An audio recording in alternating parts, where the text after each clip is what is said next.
அதெல்லாம் கம்பேர் பண்ணும்போது இவர் பேசுனது ரொம்ப ஒரு கௌரவமா பேசுனதுக்கு நீங்க இந்த மாதிரி ஒரு ரியாக்ஷன் கொடுக்குறீங்கன்னா இது நீங்களா கொடுக்குறீங்களா இல்ல அப்படிதான் தோணுது. ஆனா ஒண்ணு, காலம் பேசாது காத்திருந்து பதில் சொல்லும் அப்படின்னு சொன்னீங்க இல்லையா? நீங்க சொன்னதுலயே உங்களுக்கான பதிலும் அதுலயே இருக்கு. ரொம்ப நாள்லாம் கிடையாது, வரமே 4ஆம் தேதி அன்னைக்கு காலம் யாருக்கு பதில் சொல்லுதுன்றத நம்ம எல்லாருமே பார்க்கலாம். தலைவரே நீங்களும் பாருங்க. காலம் பேசாது காத்திருந்து பதில் சொல்லும். ரஜினி சார் வணக்கம். 1995 முத்து படத்துல சொன்னீங்கல்ல ஒரு பாட்டுல, கட்சி எல்லாம் இப்ப நமக்கு எதுக்கு, காலத்தின் கையில் அது இருக்கு அப்படின்னு அப்பையில இருந்து காத்துக்கிட்டு தான் இருக்கும் காலம் வரும்.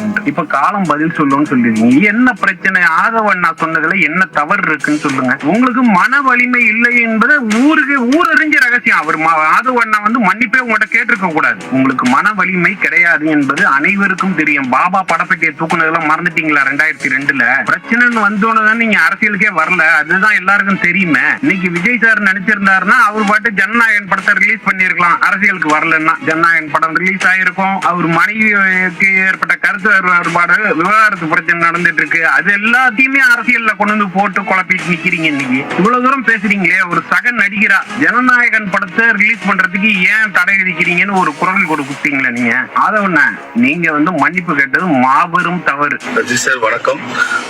நான் உங்களோட ஒரு தீவிர ரசிகர். ஆக்சுவலி வந்துட்டு நீங்க வந்து அரசியலுக்கு வருவீங்க நாங்க ரொம்ப காலமா எதிர்பார்த்துட்டு இருந்தோம். ஸோ அது வந்து கடைசி வரைக்கும் நடக்கல. ஸோ ஒரு சுச்சுவேஷன்லயும் நீங்க நல்லா ஹைப் கொடுத்து நீங்க நல்லா மேல வந்துட்டீங்க. ஆனா நாங்க இன்னும் மேல வரல.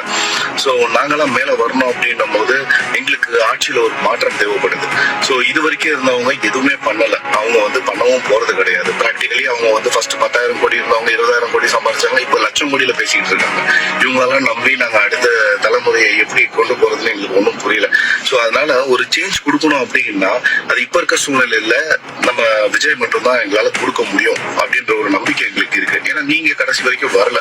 ஸோ அப்படி இருக்கும்போது நீங்க கொடுத்த ஒரு ஹைப் இருக்கு இல்லையா, அந்த ஒரு சின்ன ஏமாற்றம், எங்க எல்லாருக்குமே கொடுத்த ஏமாற்றத்துக்கு ஒரு மாறா அதுக்கு வந்துட்டு நீங்க ஒரு போல்ட் டிசிஷன் எடுத்து உங்களுடைய ஆதரவை வந்து விஜய்க்கு நீங்க கொடுத்தீங்க அப்படின்னு சொன்னீங்கன்னா எங்களுக்கு வந்துட்டு ஒரு மாற்றம் கிடைக்கும் கண்டிப்பா. அதே மாதிரி நீங்க கொடுத்த ஏமாற்றத்துக்கும் எங்களுக்கு ஒரு சின்ன ஒரு கைமாறா இருக்கும். அதை நீங்க கொஞ்சம் மனசு வச்சா கண்டிப்பா பண்ண முடியும் சார். கொஞ்சம் ட்ரை பண்ணுங்க. வணக்கம். நான் தீவிர ரஜினி ரசிகன்.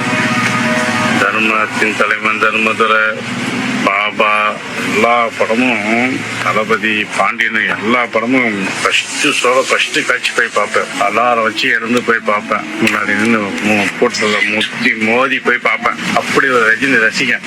ஆனா ரஜினி இப்படி நடந்துக்குவாருன்னு நான் கொஞ்சமா நடந்தது. அதை வச்சுனா இருக்கிறது தான் சொல்லியிருக்காரு. அது நடக்கலன்னு சொல்லுங்க, அவர் சொன்னதுதான் நடந்ததுதான் அவர் சொல்லியிருக்காரு, அதுதான் நடந்திருக்கு. அதுக்கு உடனே டக்கு டக்கு டக்கு டக்குன்னு ஒரு லெட்டர் எழுதிடுவாரா? நிச்சயமான சாட்டை முழுங்கெல்லாம் பயங்கரமா பேசுவாங்க. அப்ப ஏன் அவர் லெட்டர் எழுதல? அப்ப பேப்பர் இல்லையா அவர் கையில? யாருக்கு சப்போர்ட் பண்றாரு? இவரு தான் செய்ய முடியல. வந்து செய்யறவங்களுக்கு ஏன் இப்படி பண்றாரு? ஏன்டா ரஜினி ரசிகா எனக்கு கேவலமா இருக்கு, நினைச்சாலே கேவலமா இருக்கு. ஏன்னா இவர் இந்த மாதிரி டைப்பா, கேல்ரா டைப்பா, எனக்கு புரியல. எனக்கு இவ்வளவு ரஜினி ரசிகன் நான் தெரியல. இப்ப நடந்து பார்த்தா இப்ப நிறைய பேர் கழுவி ஊத்துவான். ஆளுக்கு ஒரு லெட்டர் எழுதிட்டு உட்காந்து எழுதிட்டு சொல்லுங்க அவரை ஏன் அப்படி பண்றாரு? அவர் மேல மரியாதையே எனக்கு மேலே ஏதாச்சும் தமிழ்நாட்டுக்கு அப்ப நல்லது நடக்கக்கூடாதுன்னு நினைக்கிறீங்க. அப்ப எல்லாரும் கர்நாடகாக்காரன்னு சொன்னது சரியாதான் போச்சோ? கர்நாடகாக்காரே வந்து தமிழ்நாட்டுக்கு நல்லது நடக்கணும், விஜய் வரணும்னு நினைக்கிறாங்க. நீங்க ஏங்க இப்படி?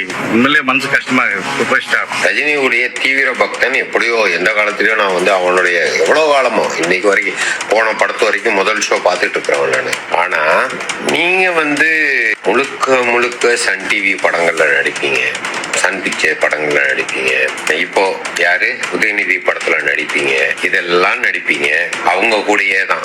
இன்னைக்கு எந்த தியேட்டராது உதயநிதி ஸ்டாலின் ரெட் ஜெயிண்டோ இல்ல சன் பிக்சர்ஸோ இல்லாத தியேட்டர் யாருக்காவது கிடைக்குமா? எவ்வளவு பேரு விஷால்லாம் எவ்வளவு ஒப்பளிச்சான், இது பண்ணா யாருக்கா கிடைக்குமா? கிடைக்காது. ஏன்னா இவனுடைய இந்த 5 வருஷம் ஆட்சியில இவனு படம் மட்டும்தான் ரிலீஸ் ஆகணும், இவனு நினைக்கிற இதான் இதாகணும். அப்படி அப்படின்னு நினைக்கிற இடத்துல நீனும் அவனுக்கு போய் சன் பிக்சர்ஸுக்கு தான் படத்தை கொடுத்துருந்தா ரெட் ஜெயிண்ட்டுக்கு இப்ப கொடுத்துருக்கா. அப்போ நீலாம் என்னடா, நீ என்ன நாங்கெல்லாம் உங்களுக்காண்டி தூக்கி வச்ச, நீ என்ன சன் பிக்சர்ஸுக்காண்டி ரெட் ஜெயிண்ட்டுக்கு கொம்புச்சுக்கிட்டா. அப்போ அன்னைக்கு நீ வந்து அரசியலுக்கு நீ வருவா, இப்படி ஒரு எனக்கு எங்களுக்குன்ட்டு ஒரு விடிவு காலம் பிறக்கும்னு நினைச்சுக்கிட்டு இருந்த நாங்கள், எங்களுக்கு நீ கொடுக்கவே இல்லையே. அவன்கிட்ட போய் சரணடைஞ்சிட்டா. இன்னைக்கு இந்த நான் பேசினதுக்காண்டி இவ்வளவு கொப்பளிச்சுக்கிட்டு உடனே பெரிய லெட்டர் பேட்ல போட்டு அனுப்புறா. நான் பேசினக்காண்டி இவ்வளவு ஒரு கொப்பளிச்சுக்கிட்டு லெட்டர் பேட்ல போட்டு அனுப்புறா. என்னடா அப்போ உன்னை நம்பி இவ்வளவு காலம் இது பண்ண நீ வந்து அவனுக்கு உன்னுடைய பண தேவை.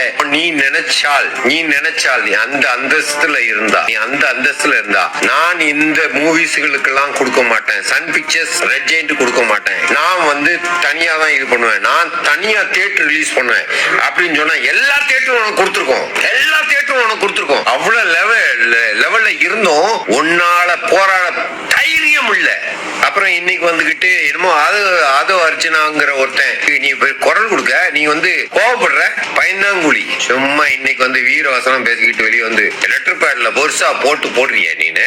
அசிங்கண்டா. உன்னை நம்பி எத்தனை கோடி பேர் இருந்தோம் திருமாடா. அதுல நானும் ஒருத்தன். அன்னைக்கெல்லாம் நீ வந்திருந்தேன்னா அப்படியே பின்னாடி வந்துகிட்டு ஒருத்தன் வந்திருக்கான தமிழ்நாட்டை காப்பாத்துறக்கன்னு வெயிட் பண்ணிட்டு இருந்தோம்டா. இன்னைக்கு வந்துகிட்டு என்னமோ பெருசா குரல் கொடுத்துக்கிட்டு இருக்கிற. கேவலப்பட்ட வெக்கப்படுறோம்டா, கேவலப்பட்ட.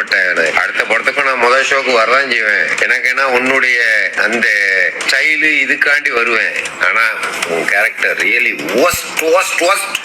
Money minded